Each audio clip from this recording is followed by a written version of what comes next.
founded in 2017 with a vision to help secure the country against threats that undermine freedom and the foundation of democracy in our country, as well as strengthen the globally recognized character of Filipinos. Respect, patriotism, community, or Bayanihan. Founded in 2017 with a vision to help secure the country against threats that undermine freedom and the foundation of democracy in our country, as well as strengthen the globally recognized character of Filipinos. Respect, patriotism, community, or Bayanihan spirit and resiliency during adversities. Spin Media. So whoever knows the right thing to do and fails to do it, for him it is sin. James 4:17. Adding value, creating significance. Our core values: makadiyos, makabansa, makatao, makakalikasan. Secure the Philippines Initiative Network. Kami ay para sa Diyos, para sa pamilya, para sa bayan. Spin Media, nakatuon sa paghahatid ng mga positibong balita sa loob at labas ng ating bansa. Spin!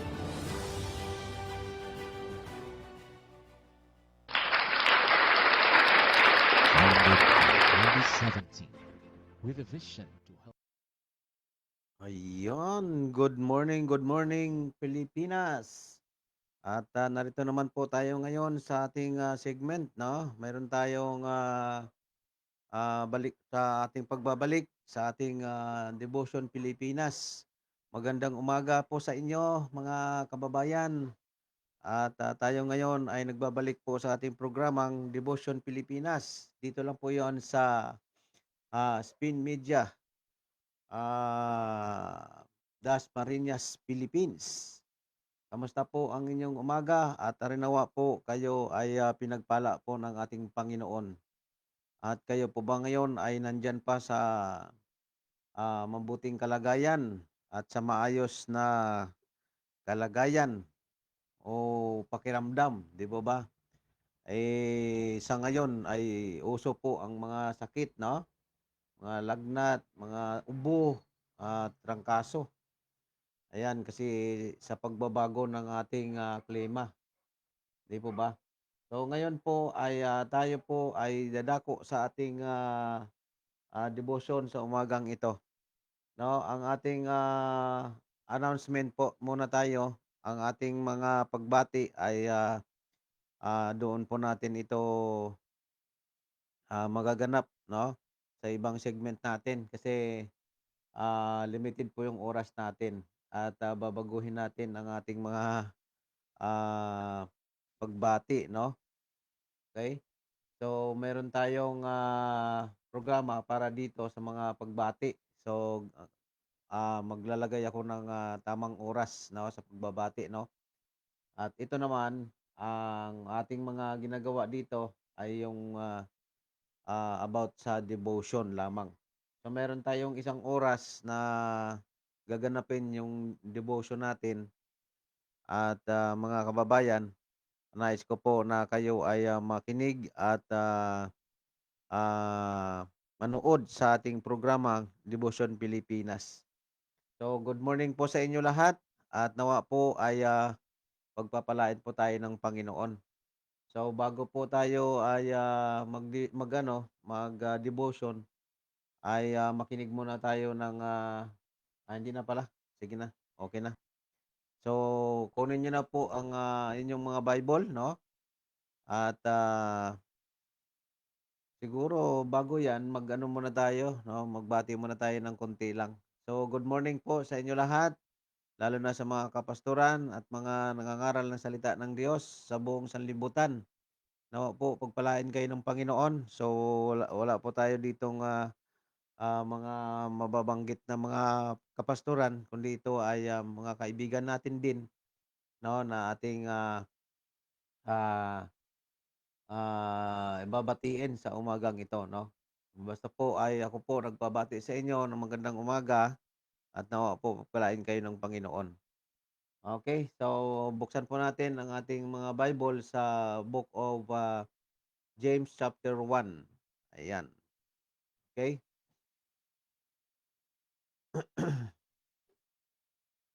James chapter 1 verse 2.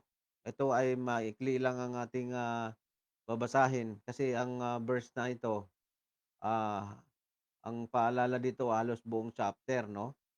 So kaya ito ay babasahin natin yung isang verse, yun lang po yung ating, pagbulay-bulayan ngayon. James chapter 1 verse 2. Sabi dito ay, "My brethren, count it all joy when you fall into diverse temptations." Pagpalain nawa ng Panginoon ang kanyang salita. Ama, ako po ay lumalapit sa inyo na may pagkukumbaba at humihiling ng kapatawaran ng anumang pagkakamali at pagkakasala. Ama, linisin niyo po ako sa aking puso, Panginoon, upang maging karapat-dapat po ako, Lord, na lumapit sa inyong trono, Panginoon, na taglay ang inyong salita at kapangyarihan. Nawa, Panginoon, ang mga salita niyo ngayon, saan man darako, Panginoon, sa sulok ng mundong ito, Panginoon, na makarating ang aming programa, ay patuloy niyo po paunawa sa kanila, Panginoon, yung mga salita.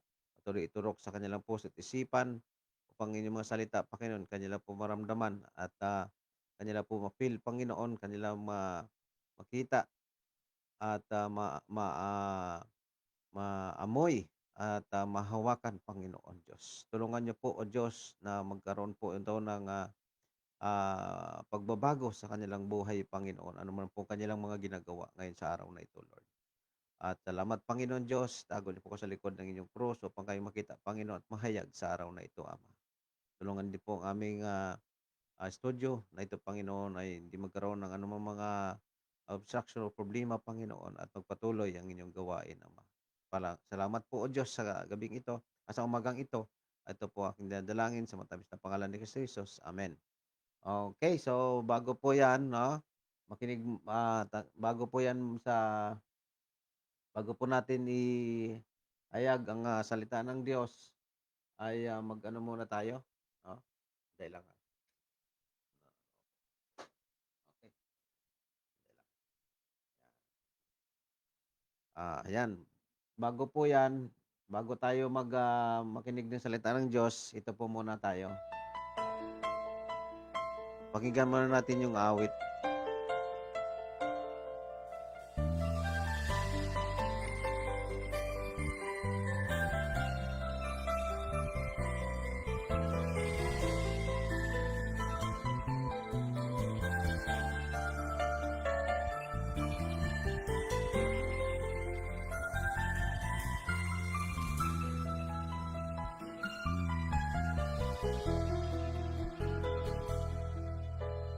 Ikaw ang nagbigay, pag-asa ng buhay.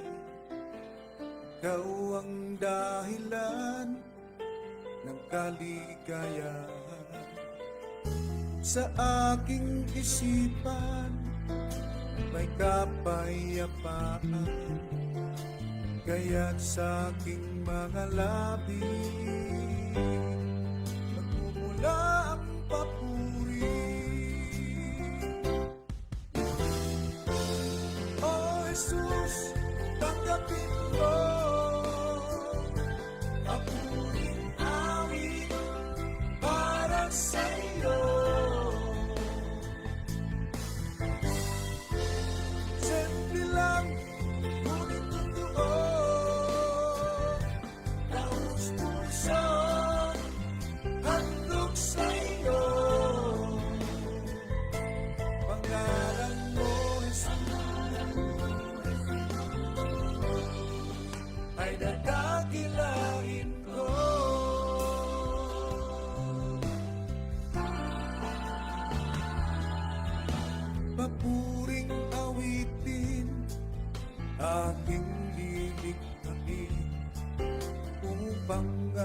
bawat tao ay pagpalain.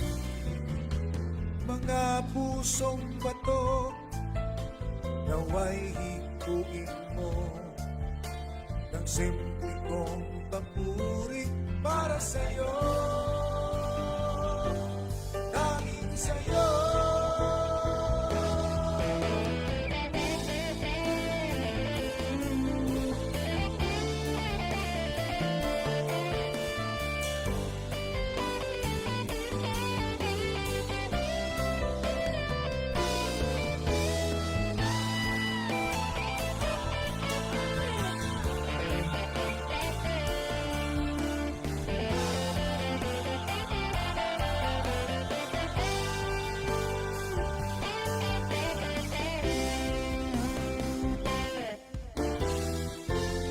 Oh Jesus, tanggapin mo ako'y awit para sa'yo. Simple lang, ngunit totoo, taos puso, handog sa'yo. Pangalan mo, ay nadakilain ko.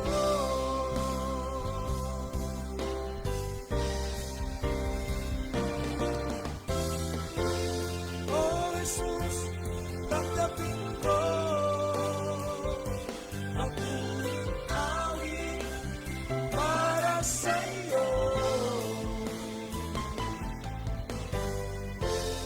Simple lang, ngunit totoo, taos puso, handog sa'yo. Pangalan mo, Jesus,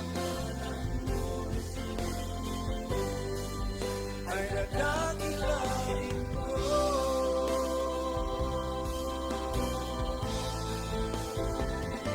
Pangalan mo, Jesus,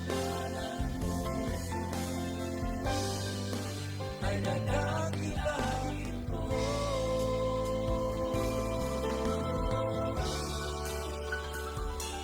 Pangalan mo, Jesus, ay nadakilain ko.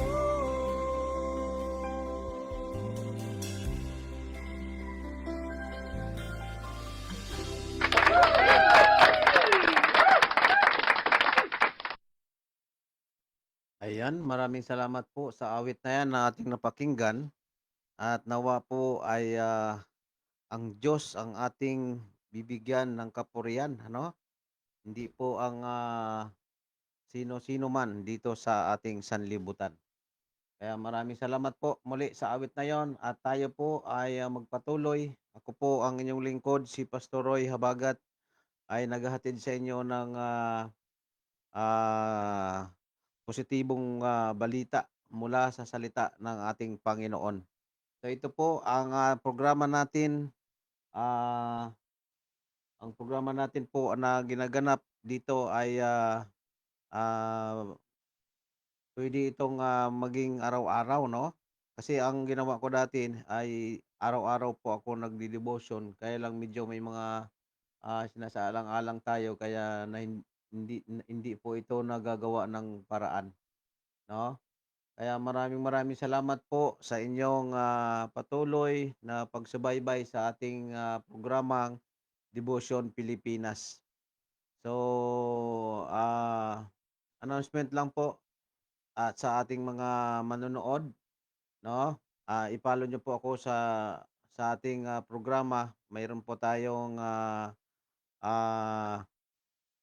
ang tawag nito, mayroon tayong gagawin, no? At mabago po ang ating mga schedule dito po, no? At tayo po ay mapapakinggan sa YouTube, no?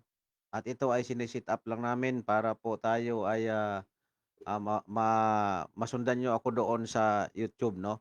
Amin naman po ito i-share yung mga link namin para po makasunod po kayo sa amin. Kaya maraming salamat sa inyong mga pagsubaybay sa ating gawain, no? Pero ito pa rin po yung ating tawag nito. Ito yung ating official account sa Facebook at mapapanood din po ito sa YouTube pero hindi pa po ito live sa YouTube, no? Ngayon hindi pa po.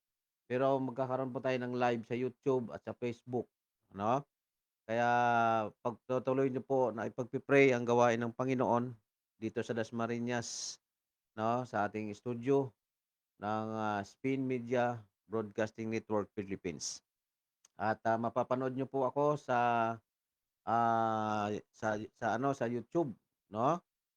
Yung Spin Media TV Philippines. At doon po natin excuse me. Ayun. Doon po natin mapapanood ang sa biyaya ng Panginoon ang kanyang gawain, no? At mayroon akong 2 programa na ilulunsad, ang Devotion Pilipinas at saka yung tawag dito, yung SMKB. Ayun, SMKB. So 2 po 'yon, isa sa devotion at isa din po doon sa concern ng ating bansang Pilipinas po naman. Ayan, so maraming salamat. Good morning po sa mga nanonood sa atin. Good morning sa mga nakikinig. At nawa po pagpalain kayo ng Panginoon. Ayan, bago tayo dyan lalapit sa ating devotion, mayroon po. Good morning po sa inyo, Pastor Freddy Pareñas. Ayan, si Pastor Freddy Pareñas, isa po siya sa mga ano tawag nito? Naging host dito sa sa ating sa YouTube, no? Yung Spin Media TV. Ayan. So, pagpalain nawa kayo ng Panginoon, Pastor. Good morning, Pastor, na imbag nga bigas. Ano, nabigat yata ito. Ano? Medyo ano lang yung spelling, Pastor, kaya lalo akong nalito, no? Good morning sa inyo diyan, Pastor, sa Cagayan Valley, no? Yan po ang ating pastor na kaibigan doon na nangangaral ng salita ng Diyos. Patuloy po natin na ihayag ang salita ng Diyos saan man dako sa mundong ito. Ayan, so magandang morning sa Caspin, Luzon, Visayas. Visayas siguro ito. Visayas, Bisatas, Visayas and Mindanao. Ayun, from Cagayan Region. Okay, so Pastor, salamat po sa inyong patuloy na nagsubaybay sa ating gawain sa ating programa, Devotion Pilipinas, Jesus Saves. Ayan, so wala pong ibang tagapagligtas, kundi ang ating Panginoong Hesus na namatay sa krus upang bigyan tayo ng buhay na walang hanggan at iniligtas tayo ng Diyos sa tiyak na kapamakan doon sa impyerno, no? At buong pinatawad ang ating mga pagkakasala. Alright, so tayo po ay dadako na sa ating devotion.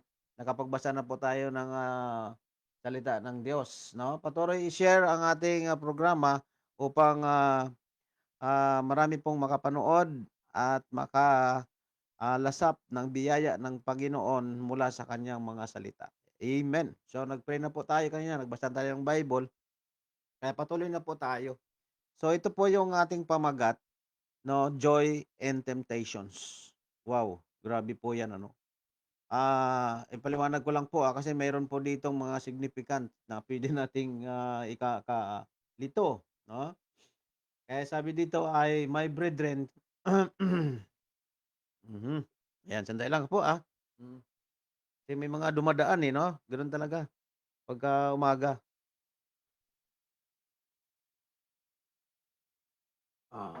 Kape muna tayo, kape. Ayan. So, kape-kape. Ayan. Magkape. Alright. Sabi po dito mga kapatid, hindi ko na patatagalin kasi baka mamaya yung iba sa atin ay hindi na makapakinig. Sabi dito ay, my brethren, count it all joy. Count it all joy. When you fall into driver's temptation. Tignan natin. Kasi may Tagalog tayo dito na pwedeng magbigay sa atin ng kaliwanagan kung ito ay nagugustuhan ninyo. Mm. Minsan kasi yung Tagalog, meron akong Tagalog dito na hindi ko nagugustuhan.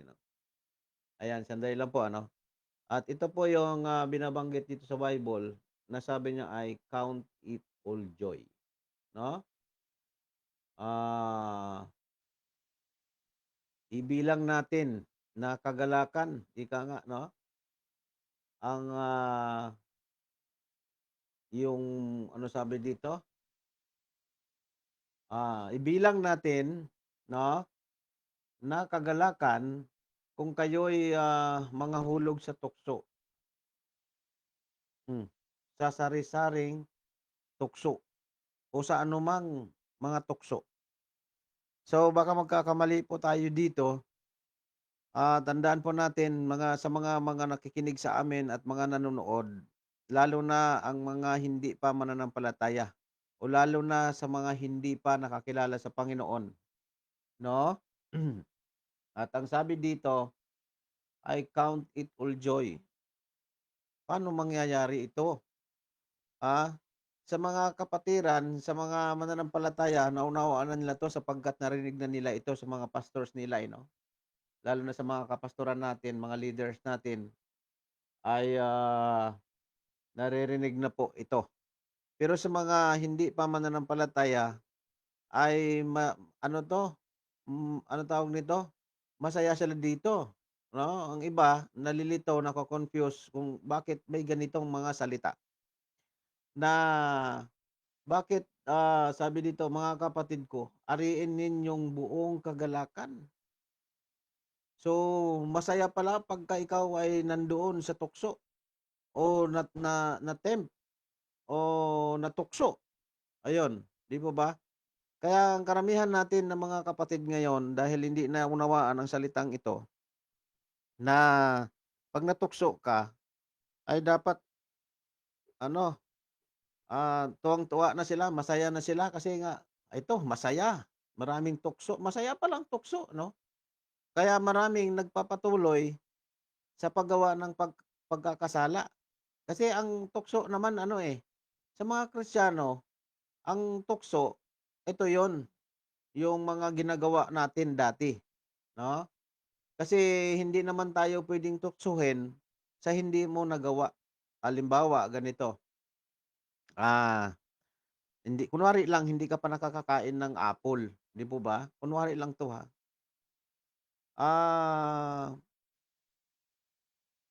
Tutuksuhin ka. Ay, itong apple, masarap ito. Ay dahil nga hindi mo naman naranasan 'yon, 'no? Hindi mo naranasan kung ano yung lasa niyan.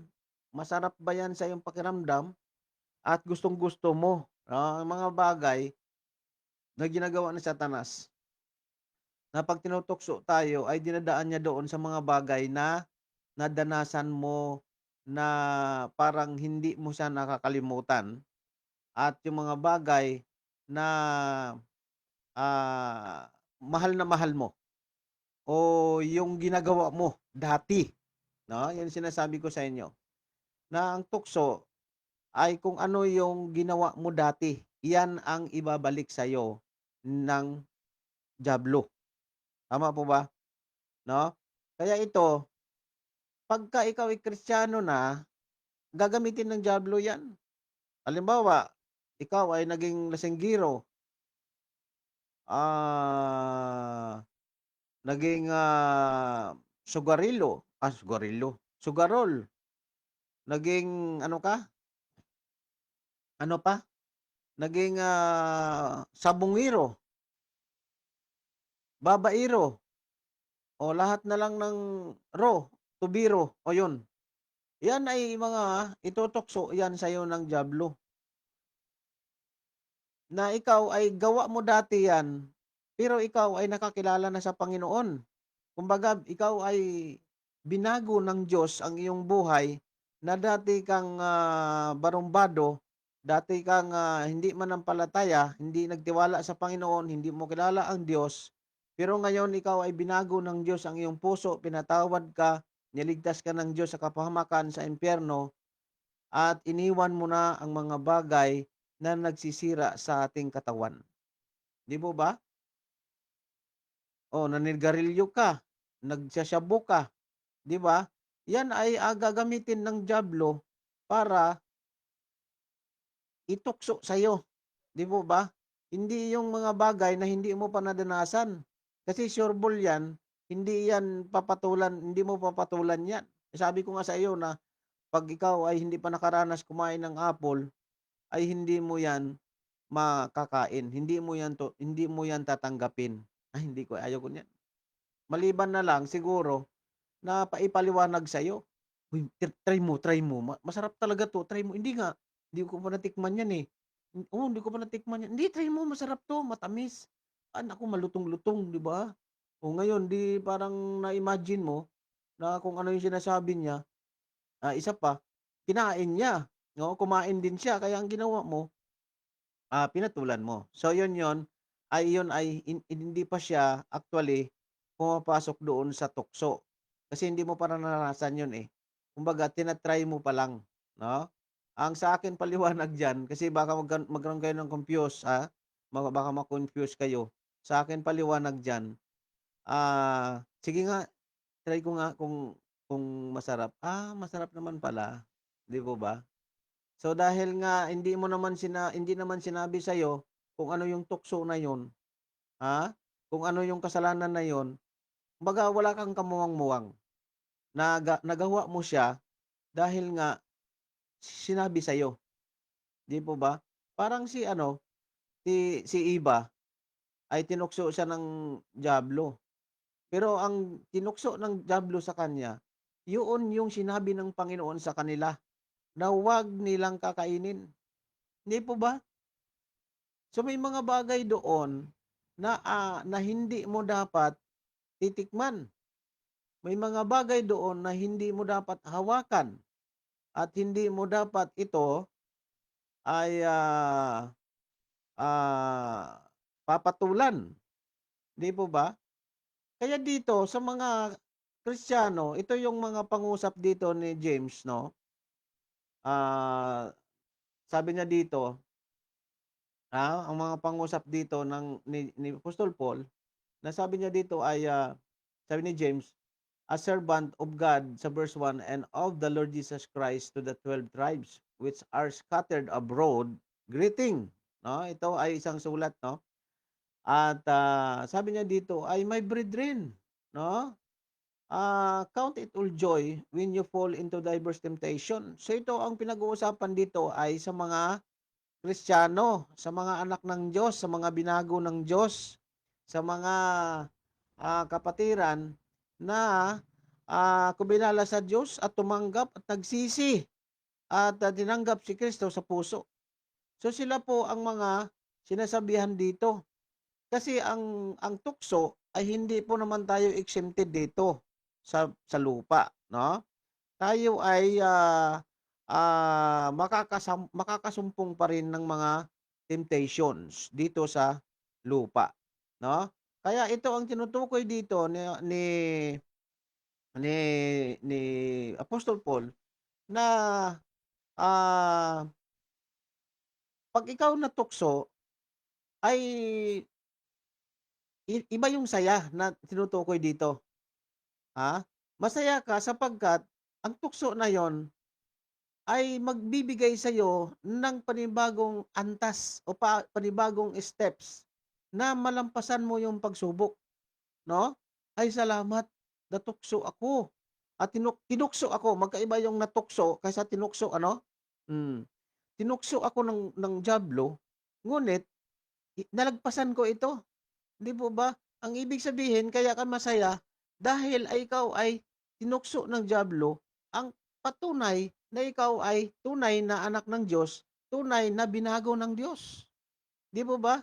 Kasi 'pag hindi ka pa binago ng Diyos, sabi ko nga sa inyo walang temptation doon, wala.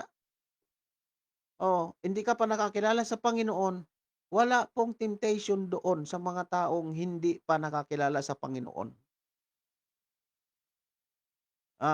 Itanong niyo na lang sa akin 'yan, mag-chat na lang po kayo diyan sa comment section natin, no? Diyan sa comment section, itanong niyo na lang 'yun kung bakit, okay? Ang sabi ko sa inyo, sa mga taong hindi mananampalataya, no? Sa mga taong hindi pa nakilala si Kristo, o sa mga taong hindi pa pinatawad ng Diyos, o sa mga taong hindi pa nakakilala sa Panginoon, wala pong temptation na mangyayari sa buhay nila. Bakit? Anong ititim sa kanila? Kasi hindi pa naman sila nagbago, eh, hindi po ba? Oh, kasi kung nagbago ka na, gagamitin ng diablo sa yung temptation. Sabi ko nga sa inyo kanina, si Eva, anong ginamit ni Satanas? Ay yung pinagbawal ng Panginoon. Oh, 'di po ba? Kaya 'pag ikaw ay Kristiyano na, anong matatanggal sa buhay mo? Yung kayabangan mo, yung, kapusukan mo sa mga masasamang bisyo, sugal, oh, ibi-isibiin na sinasabi nila, 'no? Alak, sugal, sigarilyo, kabaret, ano pa ba yun? Ayun. At saka, ang itutukso sa'yo kung ano nga yung ginawa mo nung ikaw hindi pa mananampalataya. So, 'di ba, doon pumupunta yung tukso. Pero 'pag hindi ka pa mananampalataya, wala pa yun. Kasi tandaan niyo, ang diablo ay masama. Lahat ng masama ay masarap yan sa mga taong hindi pa mananampalataya. 'Di po ba? Hmm. Naranasan ko yan, eh. Masaya ako kasi masarap ang bawal. Tandaan niyo po yan. Bago po ako ninyo dito maririnig, bago niyo ako dito nakikita sa aking programang Debosyon Pilipinas, ako po ay dumaan sa mga kasamaan. 'Di ba? Nadaanan ko po yan. Kaya katakot-takot ng mga tukso sa akin hanggang ngayon. Nandito ang mga tukso. Ngunit ako'y masaya. Bakit? Tinutulungan tayo ng Panginoon na malagpasan ang mga tukso na yan. Kaya yan pong tinutukoy dyan, count it all joy, na dahil sa mga tukso na dumarating sa buhay mo, ikaw ay lumalakas ng lalo sa pananampalataya mo. At ikaw ay tinutulungan ng Panginoon na malagpasan anumang mga pagsubok, mga tukso sa ating buhay. Di po ba? Kaya nga sabi dito, knowing this, that the trying of your faith worketh patience. No? Ito ang una-una sa atin na mga Kristiyano, yung tinatawag nating tawag dito, patience, o yung ano tawag diyan sa patient, ha? Ano tawag sa patient? Pagtitiis, hindi pala, iba pala yung pagpipigil. Pagtitiis. Na alam niyo, sa totoo lang, ito ay lahat na experience ng mga tao. Ikaw Kristiyano man o hindi, na-experience po ito. Na kahit saan ka magpunta, mayroon ka talagang kapitbahay na kinapupuutan mo minsan. Ewan ko, kung nararanasan niyo 'yan, na may kapitbahay na lumalaban sa'yo, na hindi kayo magkakasundo. Hindi po ba? Na doon masusubok ang iyong pananampalataya. Na inaapi ka, kung ano-ano pinagagawa sa'yo, tulad dito sa amin nung nandun ako sa kabilang lugar, nung doon ako sa kabila pa. May kapitbahay ako na hinahagisan kami ng mga pagkain ng panis. 'Di po ba? So, tiniis ko lang. At ginawa ko ay nainis ako, 'no? Kristiyano na ako. Kailan lang ito, mga last year lang. At sabi ko, "Lord, ano ba 'tong mga taong ito? Wala naman akong ginagawa sa kanilang mali. At pinapakita namin sa kanila na kami ay mabuting tao at mabuting kapitbahay." 'No? So ito yung sinasabi ko sa inyo na danas din ninyo ito, mga kapatid. Halos ito ay danas ng mga tao dito sa mundo na mayroong mga kapitbahay na tabingi ang kanilang mga isipan. Di po ba? Na naghahanap ng away, naghahanap ng sakit sa katawan, ika nga. So, siyempre tao din ako na kung mayabang sila, mayabang din ako. Alam niyo po ba yun, sinasabi ko? Na hindi tayo padadaig, hindi tayo patatalo. So, yan po yung mga umiiral sa ating buhay. Na sabi nga, ang kasalanan ay namumuhay sa atin. Na pagka tayo ay mga hindi pa Kristiyano, talagang mag-aaway tayo. Di po ba? Wala tayong patience. Ha? Ang ating pananampalataya ay gumagawa ng pagtitiis. Oh. So hindi tiniis ko 'yon, pinagpray ko sa Panginoon. At ilang bisis 'yan nangyayari. Ha? Hindi ko na mabilang. Ngayon, nagkataon na nakita ko siya. Kinausap ko. Sabi ko, kaibigan, ginagawa mo naman basurahan yung bahay namin. Tinatapunan mo ng mga panis mong pagkain. Oh. Dapat wag naman ganon ang lawak-lawak ng inyong bakuran dyan. Ba't hindi nyo itatapon dyan? Bakit dito sa amin, nakarating na sa pinto namin? Sinabihan ko siya ng ganon. Pero bago yan, pinagpray ko muna na wag uminit ang ulo ko. Pero alam nyo bilang tao, aminin natin ang totoo, sumisilakbo yan sa ating puso, sa ating buhay. Pero dahil nga Kristiyano tayo, nananaig pa rin sa ating sarili ang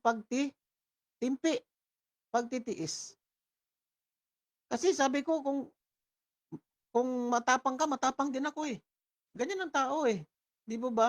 So kumbaga nandyan tayo sa katauhan na yon na ayaw patatalo. Pero ang kakaibahan sa atin, sabi dito, ay Kristiyano tayo. Marunong tayong tumingin sa tama. Ha? Minsan nga lang, pag pinairal natin yung galit, ang kayabangan, ganito pong mangyayari. Mag-aaway po tayo. Di po ba? Kaya po ito, sabi dito sa Bible, na knowing this, that the trying of your faith worketh patience. Oh. Yamang nalalaman na ang pagsubok sa inyong pananampalataya ay gumagawa ng pagtitiis. Yan pala ay pagsubok sa atin. Bakit pagsubok? Kasi dati matapang ako eh. Ayaw ko yung pinakialaman ako. Ayaw kong inaapi ako. Huwag mo kong hawak-hawakan. Huwag mo kong gagalit-galitin. Maglalaban tayo. Ganun ako dati. Mayabang. Ha? Mayabang ako dati. Wala akong sinisino kung tinatapakan mo ako.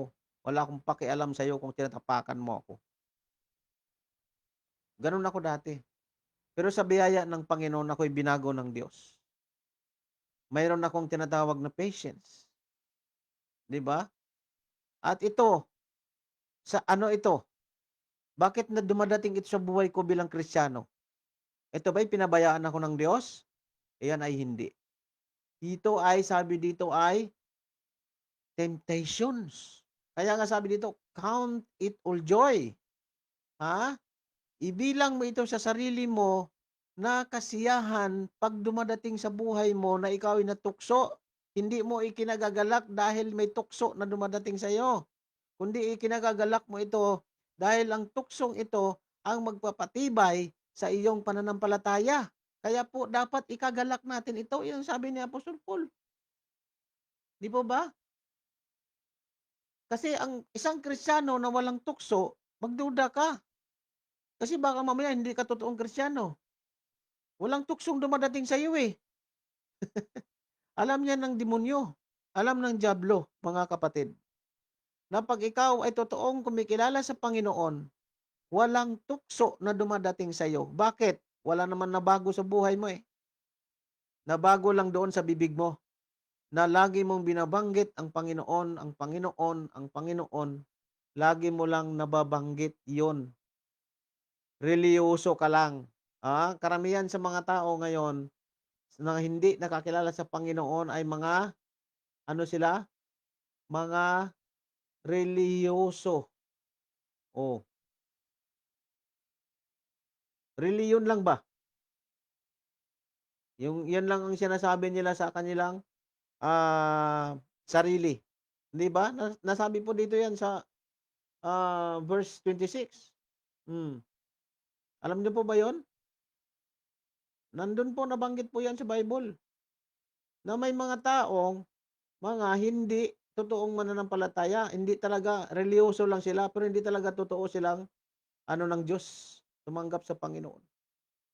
Hmm. Ito, sa verse 26, sabi dito, if any man among you seem to be religious and bridleth not his tongue, but deceiveth his own heart, this man's religion is vain. So nakita nyo po mga kapatid, nasabi dito, kung ang sino man ay nag-iisip na siya ay reliyoso, samantalang hindi pinipigil ang kanyang dila, kundi dinadaya ang kanyang puso, ang relihiyon ng taong ito ay walang kabuluhan. Nakita niyo na po mga kapatid.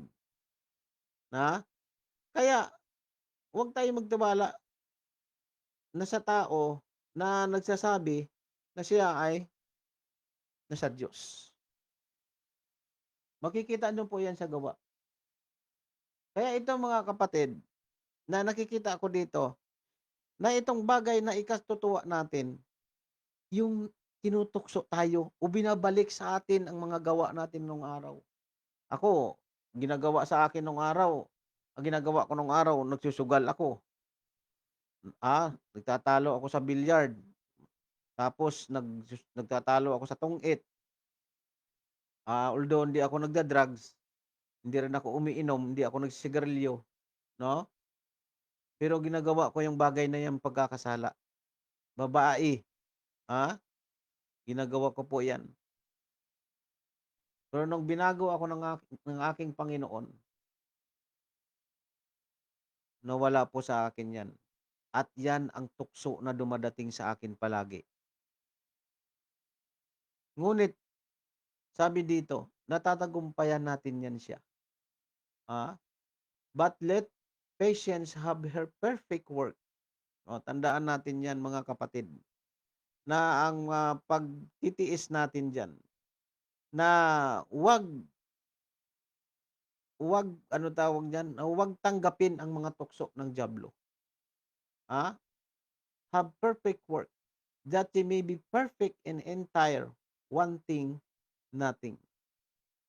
So kung wala tayong mga ganyan mga pangunawa, ay talagang magagawa natin yan. Talagang tatanggapin natin ulit yung tukso na yan. Kasi pag dito tayo sa Panginoon, sa paglilingkod natin sa Panginoon, ay hindi naman nababawasan yung mga nakikita natin. Pagka tayo ay nananampalataya at naniniwala sa Panginoon, doon natin yan mawawaksi yung mga bagay na yan. Kung totoo talaga tayong nananampalataya at naniniwala sa Diyos, at kung totoo tayo na kumilala sa Panginoon. So ako mga kapatid, masaya ako na dumadating yung mga tukso. At lilipas lang din naman yan eh. Basta may tiwala ka lang sa Panginoon mo. Dahil ang Panginoon, sabi doon sa 2 Corinthians 2 Corinthians 10:13, no? Hindi ko nabubuksan sa inyo, no? Pero nakalagay doon na ang tukso, tingnan natin. Para maano natin. Ayan. Then sana papakita niya. Okay, wala dito. Okay. Ayan, sige, wala. So basta Sabi doon na ang tukso 'pag dumadating sa'yo, sabi doon ay, walang tukso na hindi mo walang tukso na hindi natin makakayanan. Bakit? Kasi pagsubok 'yan, eh. Hindi naman hindi naman i-a-allow ng Panginoon ang tukso na dumadating sa'yo na hindi mo nakakayanan. Bakit? Sino tutulong sa atin? Yung Panginoon din, 'di po ba? Kaya ito yung, nakikita natin na ang Diyos ay totoo. Tunay na Diyos na tinanggap natin sa ating puso. Na hindi niya tayo pabayaan na matukso. Hindi niya tayo pababayaan ng mga tukso na binabato sa atin ay hindi natin ito malalagpasan. Yan po yun mga kapatid. Kaya kung hindi natin alam, ha, magbasa tayo ng Bible. Pag hindi natin malalaman yan, hindi natin alam, wala kang kalaman paano ito gawin. Basahin mo yung Bible kasi nandyan ay. Pag ikaw ay Kristiyano na at anak ka na ng Diyos, ikaw ay, yan tama, oh, na ipinakita ng Panginoon na ang salita niya ay hindi po yon nagbibiro. Totoong-totoo po ang salita ng Diyos. Hindi po ba? Kung atin po ay, tuntunin o hanapin ang salita ng Diyos, ay talaga naman matutuwa po kayo. Ha? At patuloy natin na paglingkuran ang Panginoon para ang tukso sa ating buhay ay hindi po ito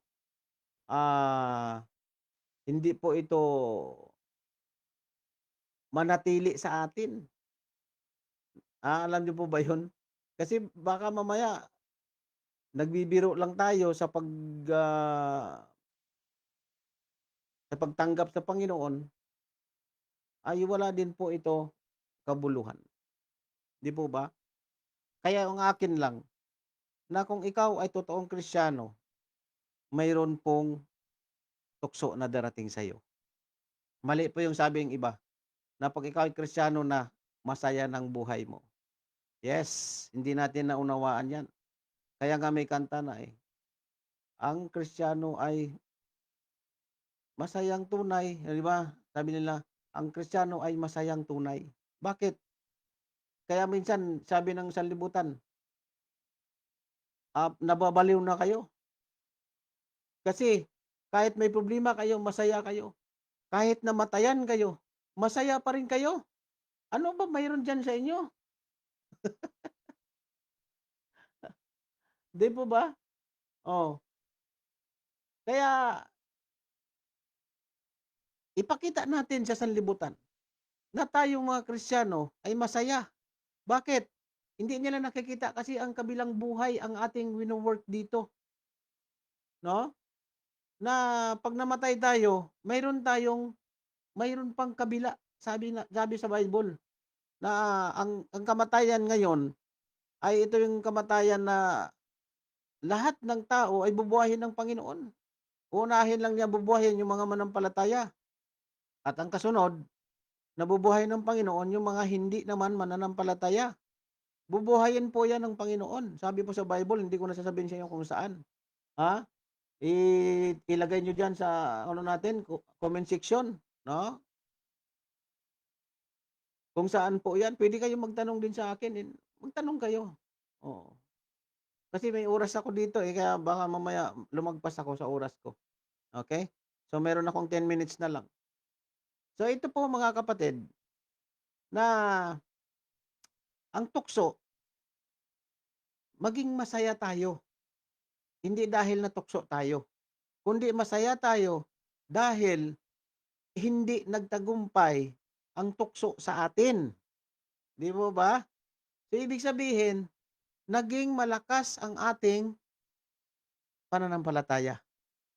Kasi sa sunod, iba na naman yung tukso ang sasabihin ng dyablo sa'yo. Hanggang sa umalis na yung demonyo. Ilang beses ba tinukso ang Panginoon? Una sa tinapay, pangalawa